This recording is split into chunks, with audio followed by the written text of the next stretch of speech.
Tom Sawyer के कारनामे ये अमरीकी मुसन्निफ मार्क ट्वेन का मशहूर नावल है जो 1876 में शाया हुआ।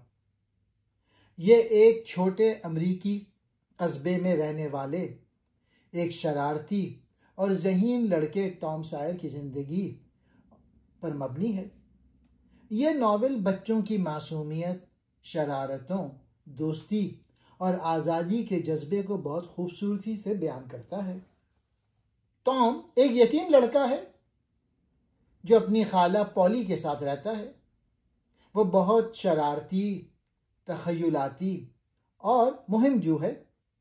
उसे स्कूल जाना और सख्त उसूल पसंद जिंदगी पसंद नहीं है, बल्कि वो मुहम्मद पर निकलने, झूठ बोलने और दुनिया को अपने अंदाज में जीने में खुशी महसूस करता है।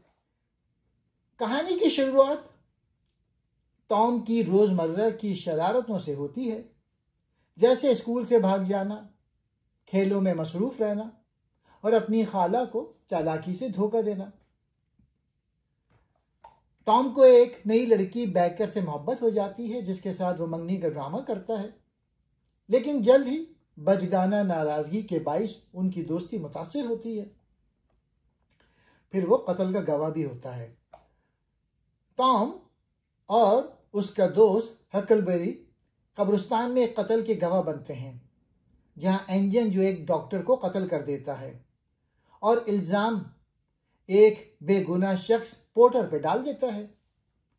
एहसास जिम्मेदारी टॉम को जमीर मुलामत करता है और आखिरकार वो सच बोलकर अदालत में पोर्टर को बचा लेता है, जो कि बहादुरी का अमल होता है। गार की मुहिम टॉम और बैकी एक गार में खो जाते हैं, जहां टॉम को दोबारा एंजन जो का सामना होता है, लेकिन आखिरकार वो बेकी को सही सलामत बाहर ले आता है। बाद में एंजन की मौत हो जाती है। उसके बाद है खजाने की तलाश और कामयाबी। आखिर में टॉम और हिकलबेरी मिलकर एक खजाना तलाश करते हैं और अमीर हो जाते हैं। ये नावल हमें सिखाता है कि बच्चों की शरारतों में भी मासूमियत होती है। जिंदगी सिर्फ उसूलों की सख्ती से नहीं, बल्कि तजुर्बात और मोहम्मद से भी सीखी जाती है। सच बोलने और बहादुरी का इनाम जरूर मिलता है। दोस्ती और नेकी की राह कभी जाया नहीं जाती। अब बचपन और आज़ादी, जो कि इस नावल का एक अहम मौजू है। मार्क ट्वेन के इस नावल में बचपन और आज़ादी को निहायत खूबसूरती से बयान किया गया है। ये मौजू नावल के हर पहलू में झलकता है, खास तौर पे मरकजी किरदार टॉम सॉयर की शख्सियत और उसके कारनामों के जरिए। टॉम स्कूल से भागता है, सबक याद नहीं करता और अपने दोस्तों के साथ मुहम्मद पर निकल जाता है। उसकी ये शरारतें सिर्फ जिद नहीं, बल्कि एक बचपन की दुनिया है जहां कायदे कानून के बजाय ख्याल, ख्वाब और आज़ादी राज करते हैं। मिसाल के तौर पे दीवार पेंट करने वाला वाकया, जिसमें टॉम चालाकी से अपने दोस्तों से काम करवाता है और बदले में उनसे चीजें हासिल करता है। यह उसकी मासूम चालाकी और बचपन की फितरत को जाहिर करता है। आज़ादी की तलब टॉम को सख्त उसूल, स्कूल, मजहब या बड़ों की नसीहतें पसंद नहीं। वो चाहता है कि वो अपनी जिंदगी अपनी मर्जी से गुजारे। वो पाबंदियों से बेजार है। उसका दोस्त हिकलबेरी, वो तो मुकम्मल तौर पे आज़ाद है, बगैर माँ बाप, बगैर स्कूल, बगैर किसी ज़ाब्ते के। मिसाल के तौर पे जब वो दोनों दोस्त कज़ाक बनकर दरिया के एक जजीरे पर चले जाते हैं, तो वो मंजर बचपन के ख्वाब और आज़ादी की शदीद ख्वाहिश की अलामत है। बचपन और आज़ादी की अहमियत मार्क ट्वेन दिखाते हैं कि बचपन एक ऐसा वक्त है जहां ना खौफ है, ना जिम्मेदारियां, सिर्फ तखय्युल, खेल और जज्बात होते हैं। आज़ादी का मतलब सिर्फ कैद से छुटकारा नहीं, बल्कि अपनी दुनिया खुद तख्लीक करना है, जैसा कि टॉम अपनी कहानियों मुहम्मद में करता है। ये नॉवेल हमें सिखाता है कि बचपन को सिर्फ डांट डपट से काबू में लाना मुनासिब नहीं, बल्कि बच्चों को अपनी दुनिया बनाने, सीखने और गलती करने का मौका देना भी जरूरी है। ज़मीर की बेदारी का सफर। टॉम इब्तदा में सिर्फ शरारती और लापरवाह लड़का नजर आता है, मगर जैसे जैसे कहानी आगे बढ़ती है उसकी शख्सियत में इखलाकी तरक्की होती है। मिसाल के तौर पे जब वो एक कब्रिस्तान में कत्ल का मंजर देखते हैं, एंजन जो डॉक्टर रॉबिन्सन को कत्ल करता है, तो वो बहुत खौफजदा हो जाता है। हालांकि वो जानता है कि पोर्टर बेकसूर है, मगर खौफ के मारे खामोश रहते हैं दोनों दोस्त, हिकलबेरी भी और टॉम भी। ज़मीर की खलिश।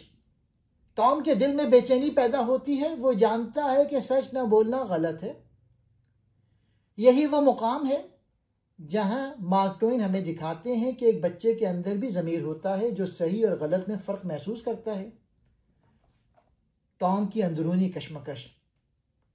अगर मैं सच बोलूंगा तो खतरा है, मगर अगर खामोश रहूंगा तो एक बेगुनाह मर जाएगा। बहादुरी और इखलाकी फैसले। आखिरकार टॉम अदालत में सच बोल देता है और पोर्टर को बचा लेता है।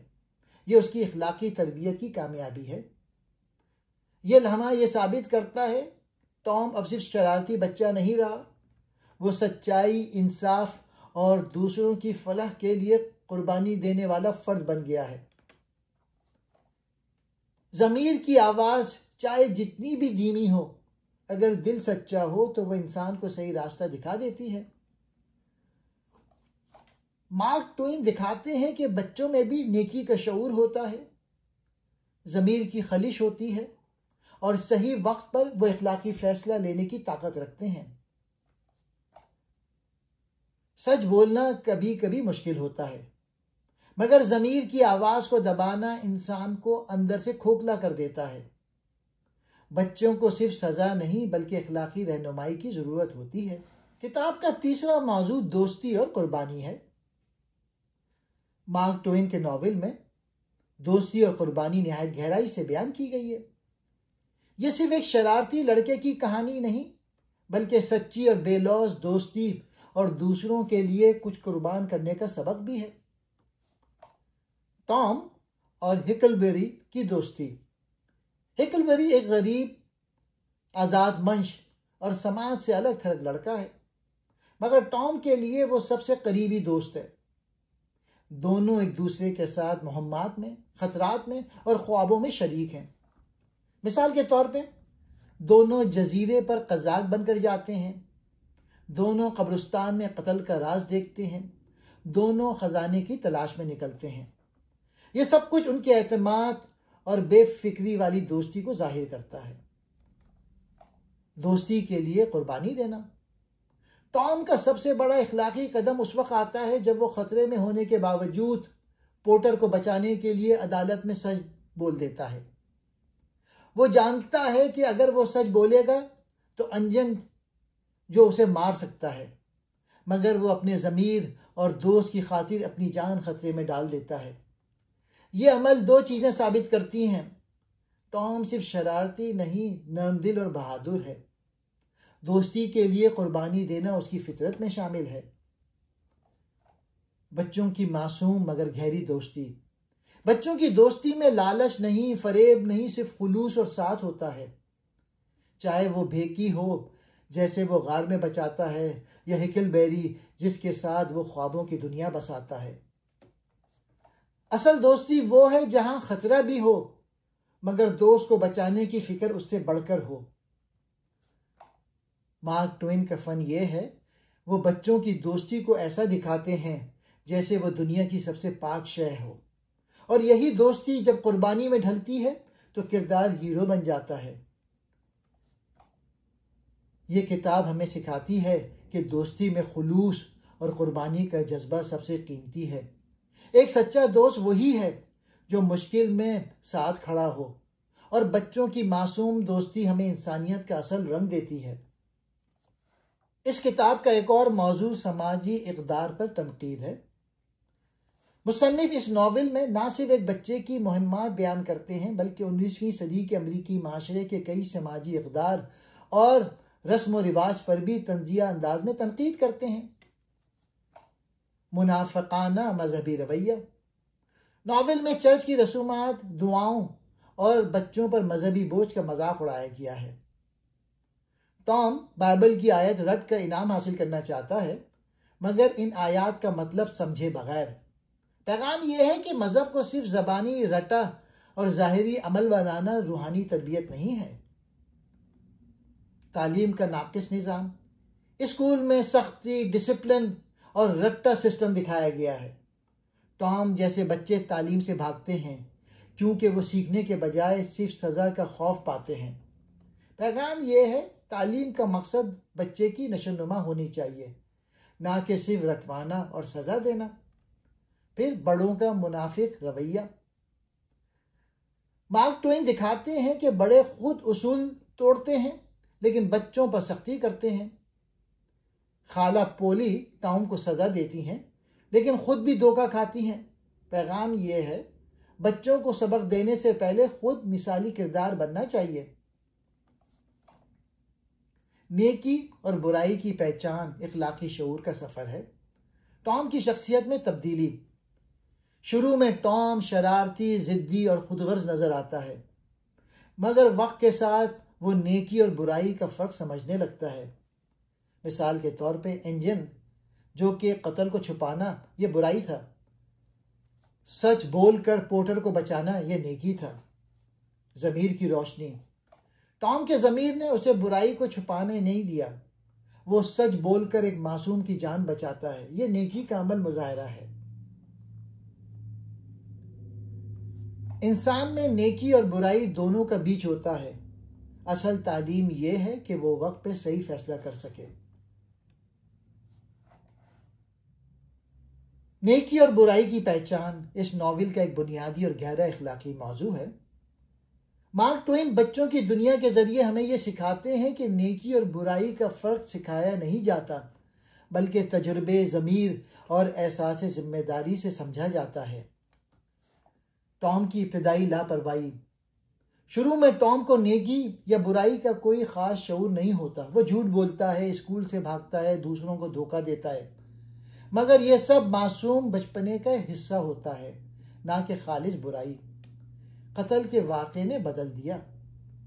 जब टॉम और हिकलबेरी कब्रिस्तान में कत्ल का मंजर देखते हैं जहां एंजन डॉक्टर रॉबिन्सन को मार देता है, तब टॉम की ज़मीर की आँख खुलती है। वो जानता है अगर वो चुप रहेगा तो एक बेगुनाह पोर्टर फांसी चढ़ जाएगा, और अगर वो सच बोलेगा तो खुद खतरे में पड़ जाएगा। यही वो मुकाम है जहां नेकी और बुराई के दरमियान इंतखाब करना जरूरी हो जाता है। ज़मीर की बेदारी और कुर्बानी। आखिरकार टॉम सच बोल देता है और पोर्टर की जान बचाता है। यह फैसला उसकी इखलाकी तरक्की का सबूत है। वो अब जान चुका है कि खामोश रहना एक तरह की बुराई है और सच बोलना नेकी, चाहे इसका खमियाजा भुगतना पड़े। एंजन बुराई की अलामत। एंजन जो एक चालाक, झूठा और कातिल किरदार है, वो पोर्टर को झूठे इल्जाम में फंसाता है। वो खुद गर्जी, इंतकाम और जुल्म का नुमाइंदा है। इसके किरदार के जरिए मार्क ट्वेन हमें खालिस बुराई की पहचान करवाते हैं। नेकी वही है जिसमें दूसरों की भलाई हो, चाहे आपको नुकसान ही क्यों ना हो। बुराई वही है जिसमें फायदा सिर्फ आपका हो मगर दूसरे के लिए नुकसान, धोखा या जुल्म हो। टॉम सॉयर हमें यह सिखाता है कि नेकी और बुराई की पहचान सिर्फ किताबों से नहीं होती, बल्कि अमल, एहसास और ज़मीर से होती है। हर बच्चा ये सलाहियत रखता है कि वो सही रास्ते का इंतखाब कर सके अगर उसे मौक़े और रहनुमाई मिले। इस किताब के कुछ अच्छे कोट हैं। सच ये है कि गरीब होना कोई गुनाह नहीं। ये कौल समाजी तबकाती फ़र्क और इखलाकी बराबरी की तरफ इशारा करता है। ज़मीर इंसान के दिलो दिमाग से ज़्यादा जगह घेर लेता है। ये कौल बताता है कि गलती के बाद ज़मीर कैसे इंसान को बेचैन रखता है। सही तो सही होता है और गलत गलत। जब इंसान जानता है कि क्या दुरुस्त है तो फिर गलती करना उसका इख्तियार नहीं। और आखिर में मैं ये कहूँगा, ये सिर्फ बच्चों की कहानी नहीं, ये सच बोलने की हिम्मत और ज़मीर की ताकत की कहानी है। क्या आपने कभी अपनी ज़मीर की आवाज़ सुनी है? शुक्रिया।